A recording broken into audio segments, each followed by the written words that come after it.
بسم اللہ الرحمن الرحیم۔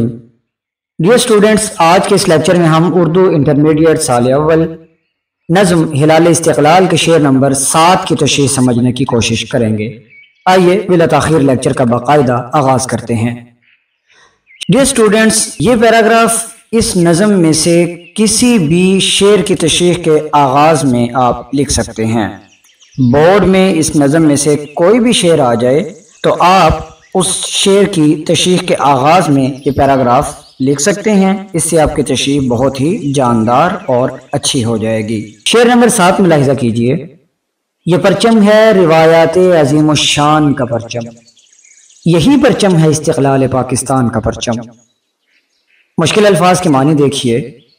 روایات عظیم الشان روایات، اور استقلال پاکستان کا معنی ہے پاکستان کی پائیداری اور مضبوطی۔ اس شعر کا مفہوم کچھ اس طرح ہوگا کہ یہ پرچم ہمارے بزرگوں کی قائم کردہ عظیم روایات کی نشانی ہے۔ یہ پرچم پاکستان کی سلامتی اور بقا کا پرچم ہے۔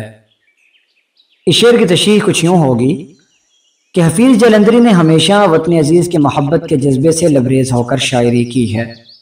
تشریح طلب شعر میں حفیظ کہتے ہیں کہ ہلال استقلال کا پرچم ہمارے بزرگوں کی قائم کردہ عظیم الشان روایات کا پرچم ہے۔ یہی وہ پرچم ہے جو حق اور باطل کے ہر معرکے کے دوران حق کے علمبردار مسلمان مجاہدین کے ہاتھوں میں نظر آیا۔ اسی پرچم کے سائے تلے مسلمانوں نے دنیا کے کونے کونے میں توحید کی روشنی پھیلائی۔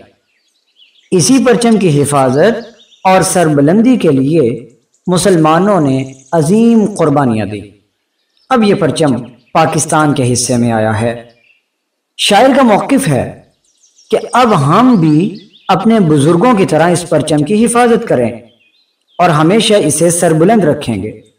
جس طرح ہمارے اسلاف نے اس پرچم کی سربلندی کی خاطر کسی بھی طرح کی قربانی دینے سے دریغ نہیں کیا، بالکل اسی طرح ہم بھی اس کی حفاظت و سربلندی کی خاطر تن من دھن کی بازی بھی لگانے میں کوئی دیر نہیں کریں گے۔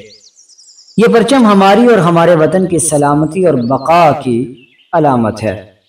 چنانچہ جمیل الدین علی کا شعر ہے کہ جھیل گئے دکھ جھیلنے والے، اب ہے کام ہمارا، ایک رہیں گے ایک رہے گا، ایک ہے نام ہمارا۔